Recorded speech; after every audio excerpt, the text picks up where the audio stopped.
Hi guys, welcome to a new episode of Graduate Journey. Today we have with us Arnav Shah. Arnav, please introduce yourself. Hi, my name's Arnav Shah, and I got into NYU for the class of 2026, and I'll be going there around mid to end August. Did you apply to any other colleges, like other Yeah, than so NYU? I applied to 7, 8 before, like for my early action. So one was NYU, which was my early decision, which I got into. There was UMass Amherst also, which the result came before NYU, so I got into that with a scholarship. And the others I had to withdraw from because I got into my early decision, but I applied to Emory, BU, USC, Northeastern, UIUC, University of Michigan, and a few UCs, UC Berkeley, UCLA. I didn't end up submitting my application. Like I had to withdraw it, but I sent to UC Berkeley, UCLA, UC San Diego, UC Barbara, UC Irvine. Yeah. Did you apply to any colleges that were like outside the US or only US colleges? Yeah, so I applied to US and Canada, but Canada I only applied to two universities, which was University of Toronto and University of Waterloo. So, were there any differences in the application process between like universities in the US and or Canada and Canada, or were they like essentially the same?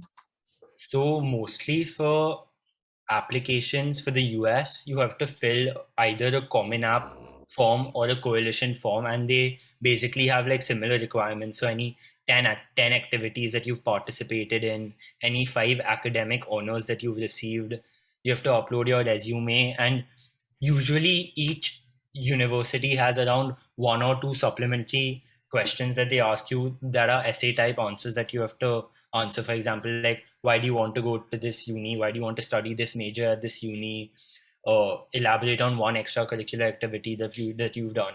These are more or less the basic ones, but there it's on these lines. But the Canada application was is basically called OUAC. It's an OUAC form that you have to fill, which has a detailed description of who you are, basically your name, details, your parents, their occupation, and many such details. And then you have to select your university, your courses that you want to study there. And after you send that first form, then after I think a week or 10 days, they reply back to you asking you to fill in certain essays that are college specific after you send in your first form. So, what subjects did you take in high school, and did that by any means influence what the college that you applied for? So in high school, I did the IBDP, which is the International Baccalaureate Diploma Program. And there, the higher level subjects I took were math, analysis and approaches, economics, and computer science. And the standard level or SL subjects that I took were English, Hindi, and business management. And throughout the 2 years, I like explored these different subjects. And to be very honest, in the ninth and tenth, I'd never taken computers. I'd just taken like few courses on new few coding languages. But still, the subject really interested me, and I'm mostly planning to pursue either computer science or data science in the future. How did you start programming? Like, what got you into programming? So earlier, when I was in the fifth or sixth, I think we had programming classes in school where we used to learn HTML, and so I found that quite interesting. And then I told my mom if like you could find any other like teachers or like any courses where I could learn other coding languages from, and then I started like coding. Okay. Like a big part of applying to colleges and like one of the largest stresses on students who want to apply is caste. I just wanted to know how is your caste journey like, and when exactly did you start it? So my CAS journey officially started through IB when I joined the IB, which was in grades 10 and 11. But I had still done a lot of activity, a lot of creativity, and a lot of service since I think the seventh or eighth, and maybe even before that. And even though CAS is like just an IB requirement, it helps build your portfolio, your resume quite a bit. So it was quite helpful. Did you do any activities or competitions or any other extracurriculars that you think were significant for your college application and in helping you to get admission? So for competitions, I did two or three math competitions. I think the HKIMO, the AIMO, which are like international level math Olympiads, and other activities or like service projects that I think have sustained over like few years have been one was definitely cricket, because I've been playing cricket for like the last 10 or 12 years, and now I'm the cricket captain of the school. So this definitely looks good like on a resume, showing any leadership roles.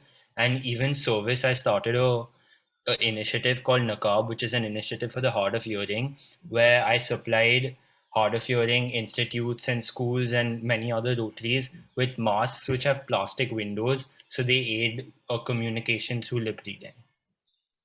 Okay. So, as you mentioned earlier, that computer science is what you would most likely like to pursue. Did you do any like hackathons or anything that helped you gain experience in coding languages, or was it just through like the IBDP program?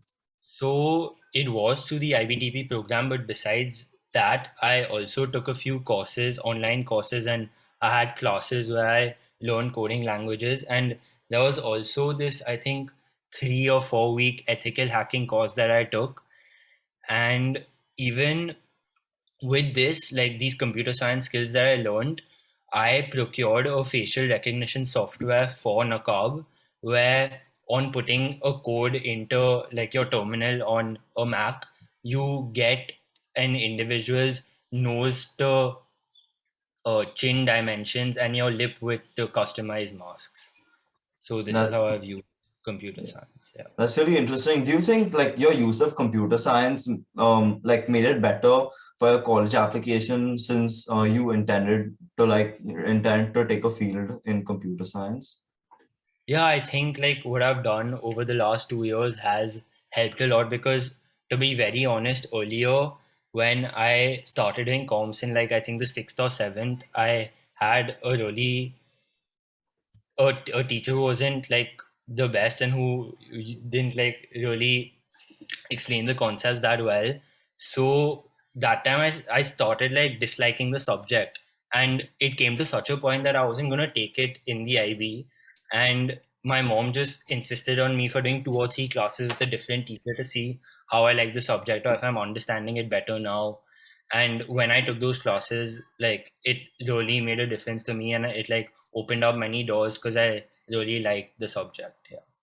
How did you balance your time like while preparing like your entire application, because there are quite a lot of factors, right? There's community service, there's extracurriculars like for you cricket and other sports, and then there's also math competitions like you mentioned. So and also of course school academics, because keeping those up also really important. So how do you say people should balance their time to make it a more easier experience? So, according to me, like academics is by far the most important. Like, if you don't have grades, you won't be able to get into any like of the top unis in the US or Canada. So, first priority for me and for everyone should be their grades. And after that, if you have like a few hours a week to spend on say like certain extracurriculars, or if you give 1 hour a day or like 45 minutes a day to play cricket or any other activity that you want to engage in, then you can. But you should realize like when to stop that, and like how to balance your time between the two, and utilize your like holidays, like your Christmas break. In our school at least we get 3 weeks. Our summer is like 45-50 days, so we should utilize this time to, if not, if we don't have any work or any academic work, we should see any social service that we can do, or any like creative aspects of tasks that we can fulfill. Yeah. And lastly, do you have any tips for making your college profile and writing your like final essay? So I would say that don't be afraid to explore different like structures to writing. So basically, when I started of writing my essays, because till the 10,000 ICSE and we didn't learn any different formats of like writing essays or structuring essays or probably using humor in essays. So I would say whenever you're writing, don't keep it like a normal like essay type structure. You can try out different structures, probably a dialogue between two people or a conversation between a group of friends, and how that through that perspective you can bring out your essay. And yeah, just try to be as unique as you can, because that's what the admission officers want to see. They want to see like who stands out and who can fit in best to their unit. How did you plan your college essay, and ideally, how much time do you think people should give to it? So I think these years, like at least till from the 10th and 11th, people should spend building up their resume and trying to get as much as they can in it. And they should make sure that they have like the academics, the extracurricular activities, some sports, and probably if you can get an instrument into it as well. And have like an all round figure, because then when in the 12th when you start writing your essays and you have a particular field that you want to study, then you can use that along with your 3 4 extracurriculars. Like everything will just fit in together well, and then it makes the whole application process and essay writing process much easier once you have everything with you. Okay, and anything for the profile, like college profile in general, that you think will stand out, like specifically like achievements? Like, do you think that some of them weigh like more than the other in terms of credit?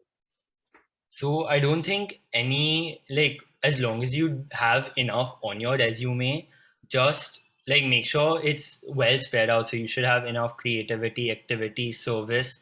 And if you can, or if you have sustained in some activity or service over like few years, then that is obviously really important, because they view that with like a high regard, because you've been like, say for example, I've been playing cricket for like 10 12 years, and then on my resume I've showed like how I've played cricket for 8 10 years or 10 12 years, and then gotten the cricket captain position or the lead role. So they see how I've utilized the activity to change myself as a person and even use it to my resume. Uh, Okay, I think that was really helpful. Thank you so much. Thank you. Hi guys, if you'd like a one-page PDF summary of this interview with the key extracurriculars, competitions, leadership positions, classwork, and also updates on the new videos, there's a Google form link in the description. Once you fill it out, we can send it to you. Thank you.